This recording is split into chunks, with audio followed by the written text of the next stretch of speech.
Shalom saudara yang saya kasihi dalam Tuhan, salam sejahtera bagi kita semua. Terima kasih untuk semua saudara yang telah setia mengikuti channel Kristen ini. Teruslah dukung channel ini agar dapat menjadi berkat bagi banyak orang. Sebelum lanjut video ini, jangan lupa untuk menekan tombol like, subscribe, dan komen, serta tekan tanda lonceng agar saudara mendapat pemberitahuan video-video terbaru dari channel Kristen ini. Selamat mengikuti doa. Mari sebelum kita mendengarkan firman Tuhan, kita bersatu hati, kita berdoa. Bapa di surga, kami bersyukur buat hari yang baru ini. Kalau kami ada sebagaimana kami ada, semua karena anugerah-Mu. Saat ini Tuhan, kembali lagi kami akan merenungkan firman Tuhan. Berikanlah kami hikmat pengertian-Mu, agar kami boleh mengerti setiap firman yang akan kami dengar. Di dalam nama Tuhan Yesus kami berdoa. Amin. Renungan firman Tuhan hari ini berjudul Makna Kenaikan Tuhan Yesus ke Surga. Kisah Para Rasul 1 ayat 9. Sesudah ia mengatakan demikian, terangkatlah ia disaksikan oleh mereka, dan awan menutupnya dari pandangan mereka. Yohanes 14 ayat 2-3. Di rumah Bapakku banyak tempat tinggal. Jika tidak demikian, tentu aku mengatakannya kepadamu. Sebab aku pergi ke situ untuk menyediakan tempat bagimu. Dan apabila aku telah pergi ke situ dan telah menyediakan tempat bagimu, aku akan datang kembali dan membawa kamu ke tempatku, supaya di tempat di mana aku berada, kamu pun berada.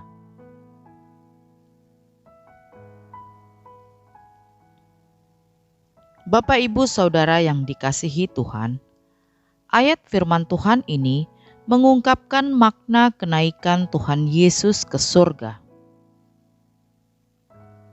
Ada 3 makna kenaikan Tuhan Yesus ke surga yang perlu kita hayati. Yang pertama, Yesus naik ke surga agar ada tempat bagi kita jika hidup kita yang sementara ini berakhir. Alkitab mengatakan bahwa upah dosa adalah maut. Roma 6 ayat 23. Sebab upah dosa ialah maut, tetapi karunia Allah ialah hidup yang kekal dalam Kristus Yesus Tuhan kita. Alkitab juga mengatakan bahwa satu kali kelak manusia akan meninggal. Ibrani 9 ayat 27. Dan sama seperti manusia ditetapkan untuk mati hanya satu kali saja, dan sesudah itu dihakimi. Jadi, kematian adalah sesuatu yang pasti, tidak dapat diambil atau diwakilkan kepada orang lain. Kita sebagai manusia harus menghadapinya secara pribadi. Namun sebagai orang yang percaya kepada Tuhan, kita harus bersyukur. Karena kita tahu kematian itu adalah cara Allah untuk membawa kita dari dunia yang fana ini ke surga yang baka. Kita ini sekarang berada dalam jangkauan akan kedatangan Tuhan kembali untuk menggenapi apa yang Tuhan katakan kepada murid-murid. Tuhan berkata dalam Yohanes 14 ayat 3, Dan apabila aku telah pergi ke situ dan telah menyediakan tempat bagimu, aku akan datang kembali dan membawa kamu ke tempatku, supaya di tempat di mana aku berada, kamu pun berada. Kemudian yang kedua, Tuhan Yesus naik ke sorga adalah supaya Roh Kudus itu turun. Roh Kudus datang menolong orang yang tidak percaya. Jadi orang tidak bergantung kepada sesuatu yang ada pada dirinya sendiri, atau bergantung kepada apapun dan siapapun, tetapi hanya pada kuasa Roh Kudus. Zakaria 4 ayat 6. Jika Tuhan Yesus tidak naik ke sorga, maka Roh Kudus tidak datang ke dunia ini dalam arti yang khusus bagi orang yang percaya kepada Tuhan. Yohanes 16 ayat 7. Namun benar yang kukatakan ini kepadamu, adalah lebih berguna bagi kamu jika aku pergi. Sebab jikalau aku tidak pergi, penghibur itu tidak akan datang kepadamu. Tetapi jikalau aku pergi, aku akan mengutus dia kepadamu. Jadi, jika Roh Kudus hadir dalam diri seseorang, maka Roh Kudus akan menginsafkannya dari dosa, kebenaran, dan penghakiman yang akan datang. Yohanes 16 ayat 8. Dan kalau ia datang, ia akan menginsafkan dunia akan dosa, kebenaran, dan penghakiman. Dengan hadirnya Roh Kudus, ia mengajar dan mengingatkan kita apa yang Alkitab katakan. Roh Kudus membantu kita menjalani kehidupan yang menyenangkan kepada Allah. Roma 8 ayat 13.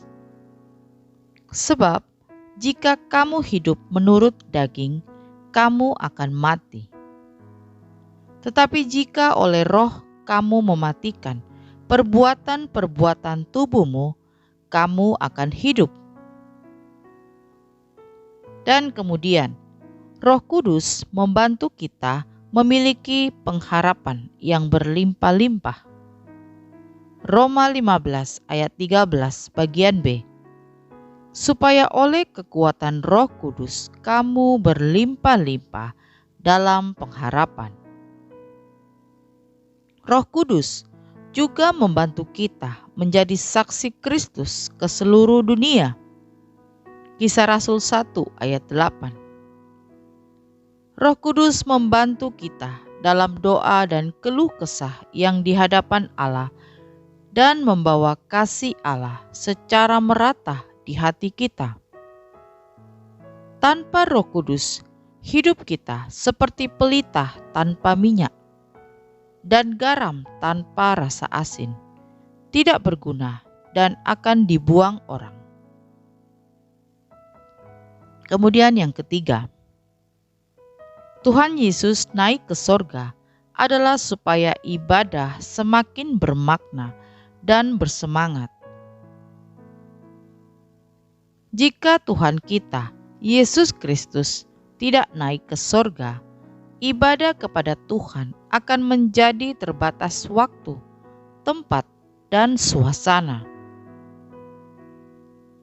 Roh Kudus menghadirkan suasana ibadah dalam roh dan kebenaran. Dengan adanya Roh Kudus, ibadah tidak lagi terikat kepada waktu, tempat, dan siapa yang memimpin ibadah. Yohanes 4 ayat 20 sampai 24. Nenek moyang kami menyembah di atas gunung ini, tetapi kamu katakan bahwa Yerusalemlah tempat orang menyembah. Kata Yesus kepadanya, percayalah kepadaku, hai perempuan, saatnya akan tiba bahwa kamu akan menyembah Bapa bukan di gunung ini dan bukan juga di Yerusalem. Kamu menyembah apa yang tidak kamu kenal. Kami menyembah apa yang kami kenal. Sebab keselamatan datang dari bangsa Yahudi. Tetapi saatnya akan datang, dan sudah tiba sekarang, bahwa penyembah-penyembah benar akan menyembah Bapa dalam roh dan kebenaran. Sebab Bapa menghendaki penyembah-penyembah demikian. Allah itu roh, dan barang siapa menyembah Dia, harus menyembahnya dalam roh dan kebenaran. Jadi, Tuhan akan menyiapkan siapa saja yang memimpin ibadah. Tuhan akan mempersiapkan apapun yang kita perlukan, jikalau kita beribadah kepadanya. Amin. Kita berdoa. Bapa di surga, terima kasih untuk renungan firman Tuhan hari ini. Kami percaya Engkau naik ke surga bukan untuk meninggalkan kami, melainkan untuk kebaikan kami. Kami percaya Tuhan, Engkau tidak pernah meninggalkan kami. Engkau senantiasa menyertai kami melalui Roh Kudus. Roh Kudus, pimpinlah hidup kami ini agar kami tidak salah melangkah. Terima kasih Tuhan untuk firman-Mu. Meteraikanlah firman-Mu ini dalam hati kami. Di dalam nama Tuhan Yesus kami berdoa. Amin. Puji Tuhan. Kita sudah berdoa pagi hari ini. Saya percaya kita sudah diberkati. Sampai berjumpa kembali dalam doa kita nanti. Selamat pagi, selamat beribadah. Tuhan Yesus memberkati.